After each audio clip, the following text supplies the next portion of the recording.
Hi everybody, and welcome back to my channel. Today I'm going to share with you how I'm able to save 50% of my income. Yeah, 50%. I'm telling you guys, 3 years ago, if you had told me that I would be saving 50% of my income, I would have laughed in your face. At the time, I was struggling to put aside $100 a month. So it has been a huge transition over the last couple of years, and honestly, I do not miss a thing, not a single thing. So I want to share these tips with you about how you can also increase your savings rate without feeling like you are sacrificing a whole lot in your life, because I don't think that's actually necessary. I'm Melissa Ford. Welcome to Damsel of Success, where we talk about all things money. Please be sure to like and subscribe and hit the bell to be notified when I post a new video. So like I said, today I'm going to share with you the methods that I use to save 50% of my income so that hopefully you can do that too. So let's dig right in. First of all, I would encourage you guys not to do too much comparisonitis here. I know we're all prone to do that, but the truth is that everyone has different factors in their life which may or may not affect their savings rate. So let me share with you first a couple of things that affect my savings rate. First of all, I am single, so I don't have anyone else's financial concerns to consider but my own. And that makes making financial decisions very simple for me. Secondly, I don't have kids, so that's an expense that I don't have to worry about inside of my budget.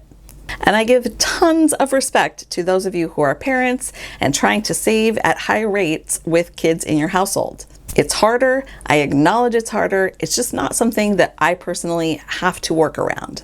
A third major factor is that I am debt-free. So I have worked very hard over the past several years to get to a point where my only debt is my mortgage. So I have no credit card debt, I have no student loan debt, and my car is paid in full, which frees up a lot of income to allow me to save more. And last but not least, I am privileged enough to earn a higher than average income.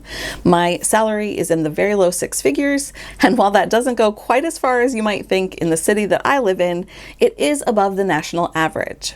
So those are the basic set of circumstances that I'm working with when I'm looking at how much I can save of my income. With that in mind, my number one thing that has helped me to achieve a savings rate of 50% is knowing my why. So for me, I am very driven to achieve financial independence. You may have heard of the F.I.R.E movement, which stands for Financial Independence Retire Early, and that is something that I am actively trying to pursue. And the reason that I'm pursuing F.I. or F.I.R.E is that I would like to have more choice and options and freedom in my life. And that's not to say that I would necessarily quit my job if I reached a F.I. level, but it means that I would have that option if I so chose.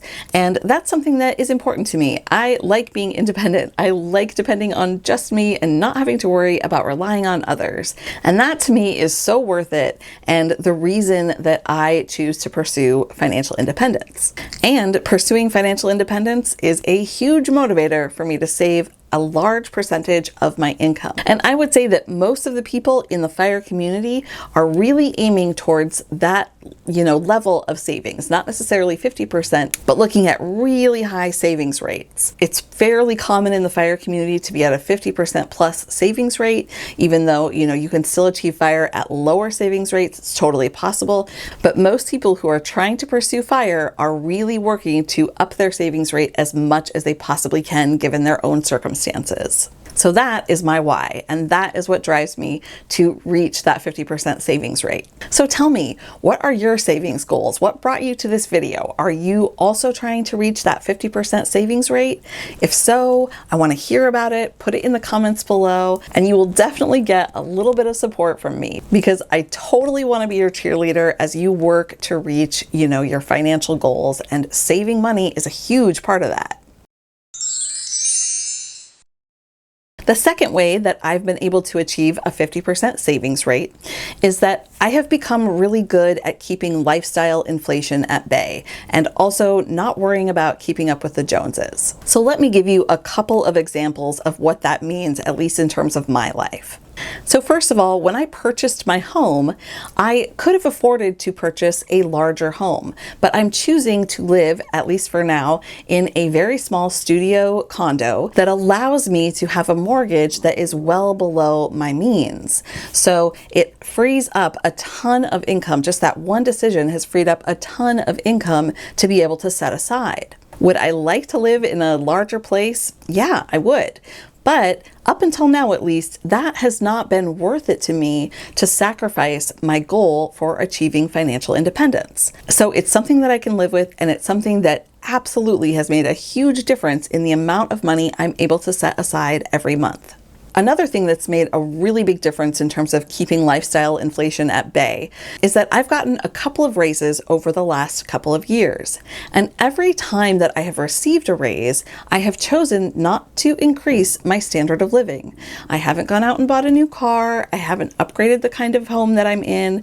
I haven't gone out and signed up for new memberships or anything like that. I just keep living exactly how I am because I'm happy, living the way that I am.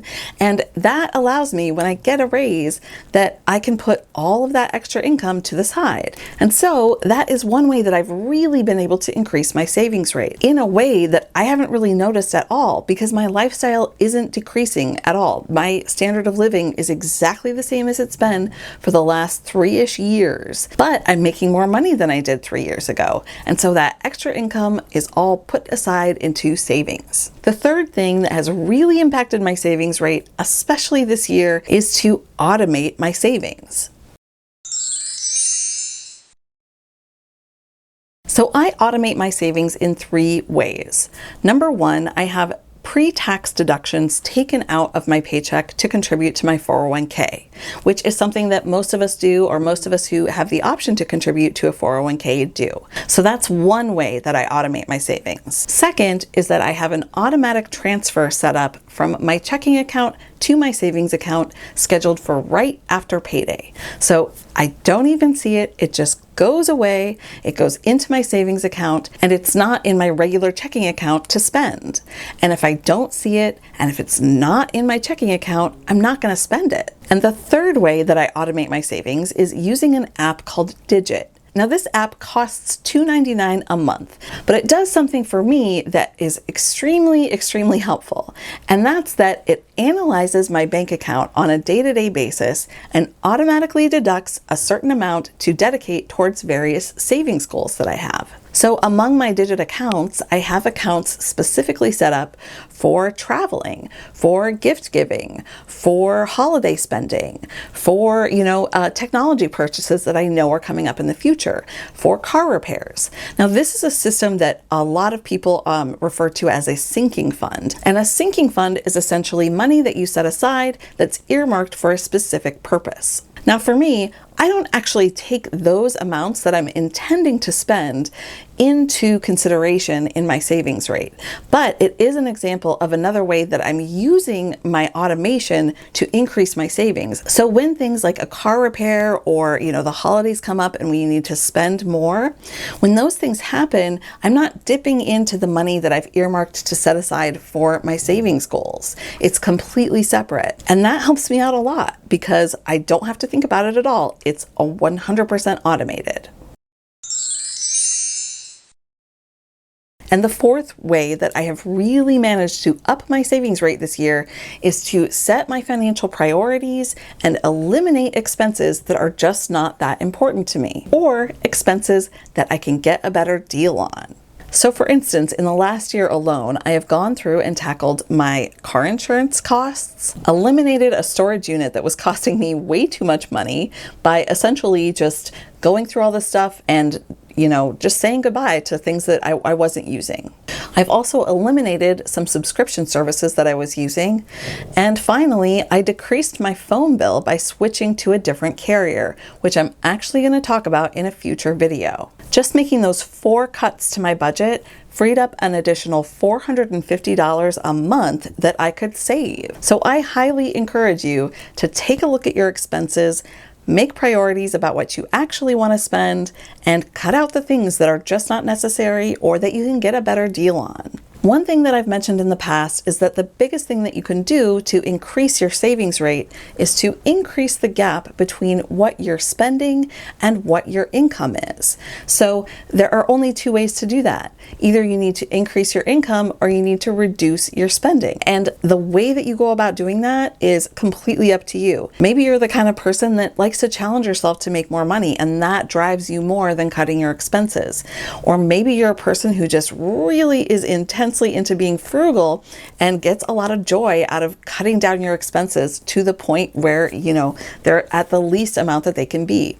Or maybe, like me, you're a person who does a little of column A and a little of column B. Whatever your strategy ends up being doesn't really matter. What matters is that you're increasing that gap between your expenses and your income. Like I said earlier, I would have never expected to be able to reach this high of a savings rate just a few years ago. And I think a lot of the people who also have reached the savings rate have that same story. So if you're sitting there and telling yourself that this isn't possible for you, that's just wrong. That is it's not the message that you need to be sending yourself. Now, I just want to put in a little caveat that I know that there are a lot of people out there who are struggling financially right now, and please don't take that to be a judgment on you about your savings rate. That's not what I'm talking about at all.